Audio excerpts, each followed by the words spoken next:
Welcome to Destination Safari, the Wild Earth travel show that showcases luxury safari destinations, their history, their conservation efforts, wildlife experiences, and so much more.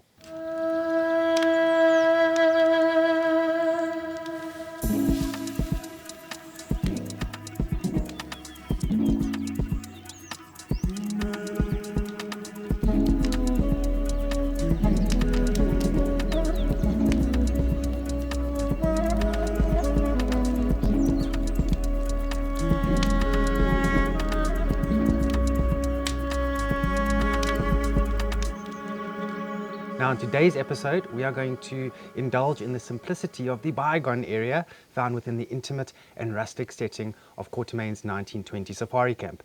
Situated along the tributary of the Bushman's River, Quatermain's is an Amakhala Game Reserve gem.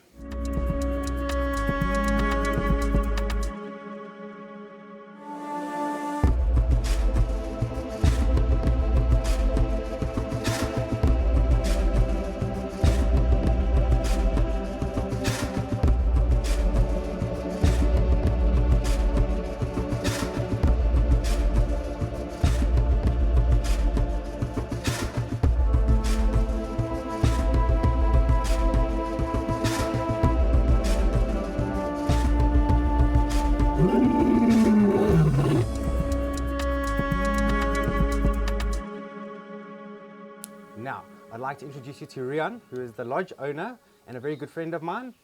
Morning, Rian. Good Welcome. morning, Andrew. Nice Thank to you. see you. Yeah. Thank you so much. It's a privilege to be here with you today. You're welcome. Always a pleasure to be here at Quatermain's. Cool. So, Rian, you were a young guide with a dream. Take us through the journey that you took to make this dream a reality.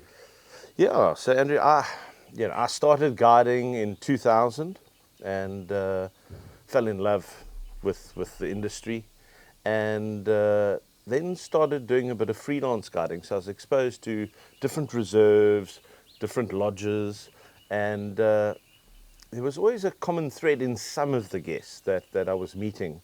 And for them, some of them, they were saying they love the lodge, they love the in-house gym and all the fancy bits, but it wasn't what they pictured when they first thought of going on safari. Yeah. And I used to ask them, I used to say, well, what did you picture when you thought safari? And I think I heard the phrase out of Africa a couple of hundred times. For some people, it was the simplism of safari was the attraction. Yeah. Getting into the bush, sleeping in a tent, listening to the sounds at night. So it aligned with my thoughts on what safari should be. Sure. And I got this crazy idea in my head that I wanted to start my own old-fashioned safari camp. Okay. Go back to the roots. Drew up a business plan, conceptualized it, and then started becoming a real pain to anyone who owned land on a game reserve. And started conversations with many people about the potential to develop something along the lines of Quatermain's 1920 safari camp. Sure. And eventually had a sympathetic ear in the Hart family here on Carnarvondale section of Amakhala. And there was potential for more development here. And we discussed a contract, and that was in 2007. So we over 15 years on, and still loving being here. Come a long way. Long way, yeah. Definitely. I think to make something like this a success, to combine your passion with your dream, I think those definitely go hand in hand. For us, it's a way of life thing. Yeah. We feel absolutely privileged to be able to live out here, and then even a greater privilege is to share this with people. Yeah. You feed off of the excitement of the guests. The guests arrive and they're just so excited to be here, be in the African bush, and to welcome them into our home, essentially, and share these experiences with them is what gives us a smile every day. Nice.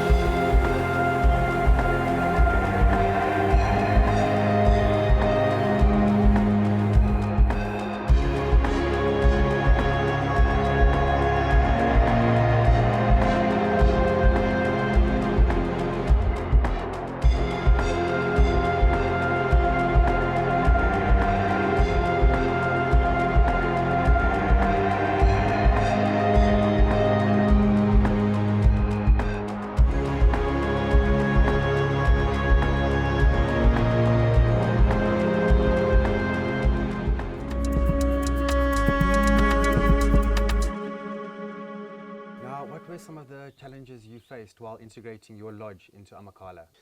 Initially, me and my father built the camp over the course of a year. So we'd come out every weekend and do a bit of building. And we got to a point where we were ready to receive guests. And then we sat back and we wondered, where was everyone? We realized that we'd been so focused on creating the camp that we'd completely forgotten about marketing the camp. So my good wife, Julie, who now to this day still does a lot of the marketing for the camp, she took on that task and started getting the word out there. Amakhala was already an established reserve which people knew about, so we just had to get our name out into the market as well. It's slowly built. But finally we, over a couple of years, we got to a point where we ran at really good occupancies now. So Okay. great. Brilliant. Now, Rian, yourself and Julie had a very different approach when it came to the design of your safari camp. What made you go with this specific design, and what does it entail? The concept was simplism in the bush, simplism in safari, Sure. in the sense that we firmly believed that the more simple the approach to the accommodation, the better the overall nature-based experience. Yes. So we originally set out, we really wanted to do tented safari, and we looked at the 1920s and could not find any tents, modern tents that emulated those old wall tents of the 1920s. So through working with a local company, we managed to design a replica of the old 1920s tents. They're fantastic in the sense that you've got a main tent and then you've got a fly sheet over, so it stays nice and cool in the summer, it stays nice and dry in heavy rain. And the benefits of sleeping in a tent without electricity is there is no air conditioner making a noise in the middle of the night. There's no minibar fridge humming away. So when you sleep in a tent, you just hearing all the sounds at night. If you wake up in the middle of the night, you often hear the zebra, whooping in the distance, Yes. or the lions roaring and shouting at each other, or the call of the black-backed jackal, or the eagle owls, or the scops owl. So there's constantly sounds at night, which as you kind of doze and snooze through the night, you wake up and you enjoy an extra part of the safari. And then, of course, there's the beauty of the dawn chorus, with the birds waking you up in a very natural way. So we firmly believe the benefits of that simplism concept. Of course, certain things have to be there. So my wife insisted we do, proper running toilets, proper flushing loos, and hot and cold running water. There's certain basic comforts that people need, but there's no electricity in the tents, so the tents are lit at night. You have a spare torch with you, but it's generally lit by paraffin lamps, and the beauty of that soft light inside that environment, just it's a magical experience. Exactly, yeah, it's very special. And it preserves your night vision. So when you go out to your hot tub, we've got wood-fired hot tubs on the back of the tents. And when you go out to your hot tub and you look up, the stars are just amazing, because your eyes haven't been, light sensitive because of sharp light. Yeah. It's the light is always soft. For sure. So it's brilliant. Nice. I think as you're speaking about the tents, I've spent some time living in tents as well. And I think living in a tent definitely amplifies, like you said, the sound, and it enhances the sounds, the smells, and ultimately just makes you feel like you're in the bush. You're more immersed in it. It's an immersive experience at that point, yeah. Nice one.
Quatermain's has got a very in touch with Africa feel to it. Can you tell us a little bit about the main guest areas you have and maybe where your guests eat their meals? Yeah, sure. So, the guests have their tents, which are en suite, and then have their own private hot tub area with some seating, and they've got a front porch private at their tent. But then if they are choosing to, mix with some friends or with the other guests, we have the boma area where we're sitting now. And the boma is basically the heart and hub of the camp. We've got the dining table where all the meals are eaten. When the guests get back in the evening, we put the chairs around the fire. It's all lit with the paraffin lamps. So everyone sits around and has a chat and has a drink and discusses their day. And it's a chance for the guests to also chat to the guides about any questions they have about African wildlife or the history of the area. But yeah, the dining area is the main area for food. Yeah. Okay, the heart of Quatermain. The heart of Quatermain. Nice. Yeah. I think, for me, whenever I go to a camp, especially, just to have the wood smoke, the smell of the wood smoke, and surrounded by a wood boma, it creates such a nice effect for the guests. Yeah, it's just the textures, the smells, it all adds to the experience. 100%. Yeah. I agree. Then we also have a lovely little Afrikaner library. Where guests, if they want to just sit and read in the middle of the day, there's a bit of time to just relax. So a comfy little area where they can sit, and we've got quite a wide range of Afrikaner books, everything about Africa, interesting stories of animals, history of the area. So it's just a nice experience for them to sit in the environment and read about it. Nice. Yeah. Oh, that's a very good idea. Good.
So Rian, you pride yourselves on offering a 5-star experience to your guests. Tell us a little bit about how it is so different to other locations found in South Africa and beyond. The wildlife experience is one of our most passionate areas here. We firmly believe that it's the main reason people are here. So I think we set ourselves apart in two main regions. The first is length of game drive. Our morning game drives are 4 hours long, and our afternoon game drives are at least 4 hours long. But there's an understanding in camp. There's no chef that's going to shout at the guide if he gets back too early, gets back too late because he's following a pride of lions. Sure. We all are guides here, and we understand that the main reason people are here is to have the experiences. So yeah, very long game drives, and then we are super passionate about walking safaris. So guests who stay, of course, do the game drives, but then if they stay for 2 nights or more, we offer a walking safari option where they get to be on foot in the Big Five area and experience nature from a completely different perspective. It's once again that immersiveness where you just in amongst the animals, and your senses become alive because you know there's an element of danger there, so smells become sharper, and your hearing becomes acute. Yes. Vision sharper, colors pop. And then if guests really are keen, if they book for 3 nights or more, we offer an overnight trail experience, where one of the nights or one of the afternoons we head out onto the reserve, we get dropped off at a location, and we walk for the afternoon, and we end up at a cave which we've kitted out on the reserve. We've got a cave that's kitted out with stretchers and chairs and cooking facilities. It's not so much a cave as an overhang, and then we spend the night there. It's a beautiful location overlooking the Bushman's River, beautiful views, and yeah, that's for guests who really want to get themselves into the bush. Okay. Yeah. Nice. I've been on a few bushwalks with you, and I must say they are very special. And I think, you know, just the whole cave concept, walking and doing a bushwalk and getting to the cave and setting up to sleep the night, I think what better way for people who may be here for the first time in their lives to be sleeping in the bush. Yeah, brilliant. It's you know, it's almost a once in a lifetime experience Yeah, for a lot of people. definitely. And of course the night sounds and sitting out by the fire at night and Yeah. hearing the animals rustling down below is really part of the experience. Yeah. Nice.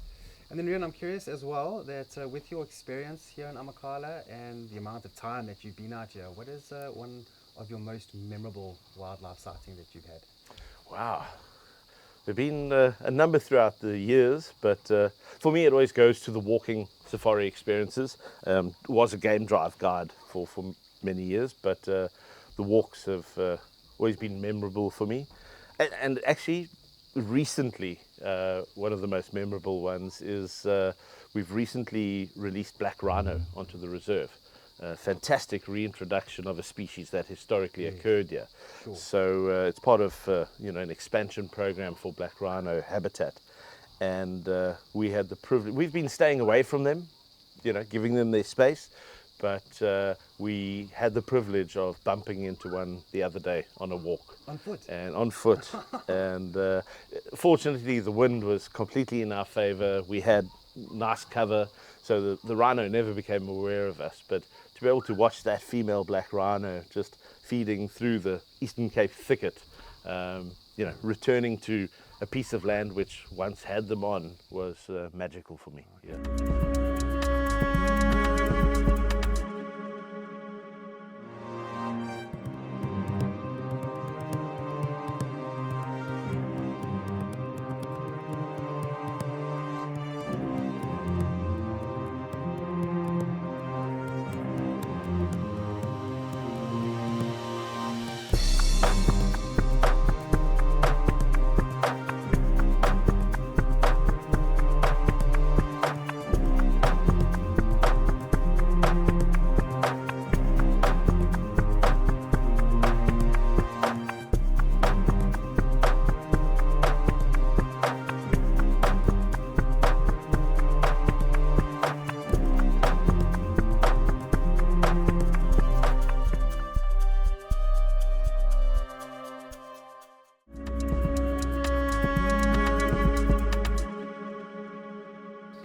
So, yeah, Quatermain's is a safari camp that provides an experience to guests of a time basically before opulence, without compromising on the guest experience and quality.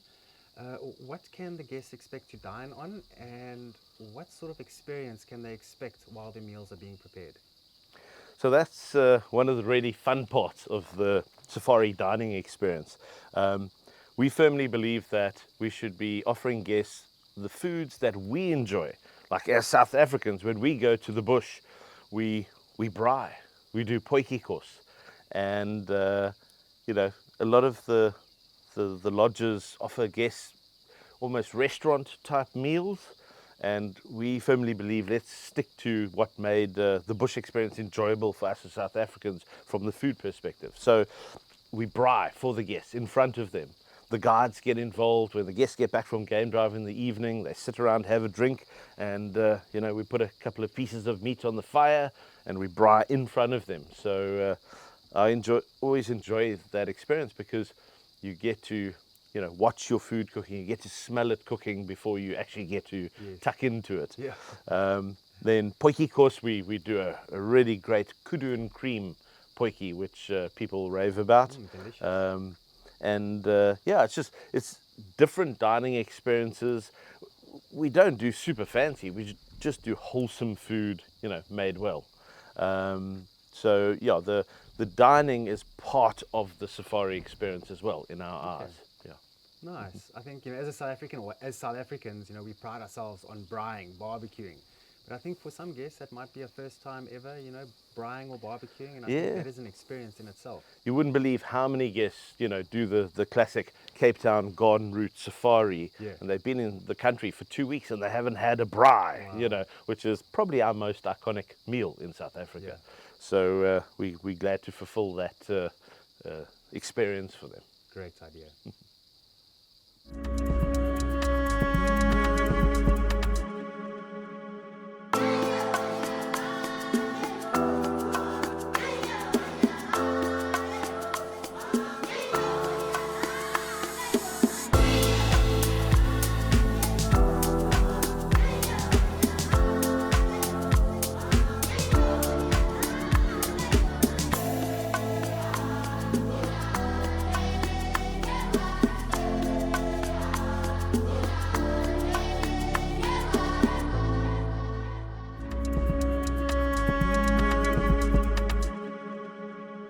Karion, I've known you for quite a number of years now, and I know that Amakhala has been a big part of yourself and Julie's life for a very long time now.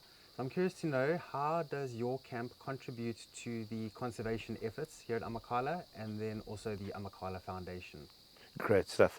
As with all the lodges on Amakhala, we collect conservation levies. So every guest that stays on the reserve pays an additional small conservation levy.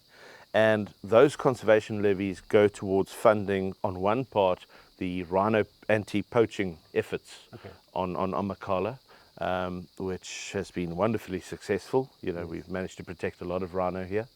And then on the other side, it goes to the Amakhala Foundation, which is just a fantastic organization.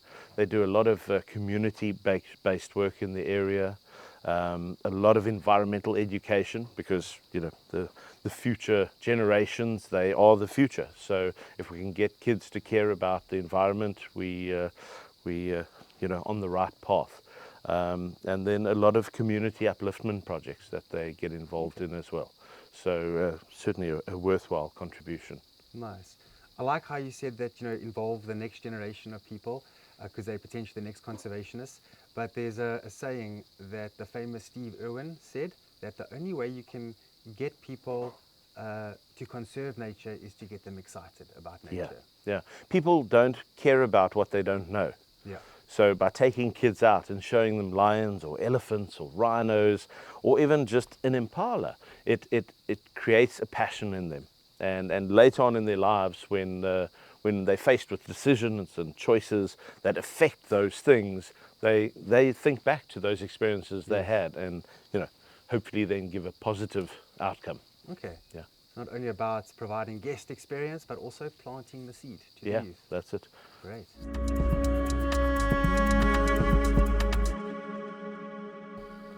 Okay, Rian, what do you think differentiates Amakhala and this part of the world to other destinations and locations? I have to say the big thing is diversity. Amakhala sits at a point which is a melting pot of diversity. If you look at the 7 generally recognized biomes of South Africa, 5 of them converge in this area, creating this amazing mixture of plant life, insect life, bird life, and mammal life. Then added to that, the geography of the reserve. We're incredibly blessed with a very varied geography. So you have the riverline areas, and you have the open plains, but then also hills where you can drive up and have these fantastic views over large expanses of Africa. It just creates a very varied safari experience. You constantly almost feel like you're in a new area as you traverse the different parts of the reserve. Then one of my favorite little secret spots on the reserve is a place called the Grand Canyon. Okay.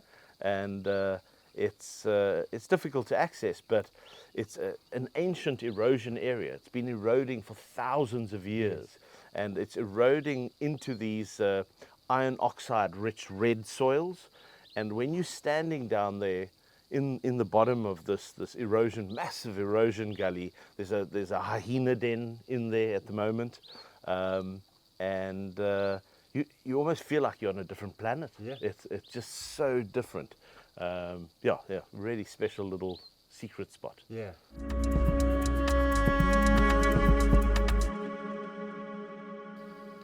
Rian, thank you very much for taking some time out of your day and for chatting with us. And it's just so remarkable to see someone who makes their dream a reality and to make a success of it. Thank you so much, Andrew. It's been a pleasure, and yeah, thank you for taking time to come have a chat. Absolutely. Lovely to see you again. Pleasure. Lovely. Thank you.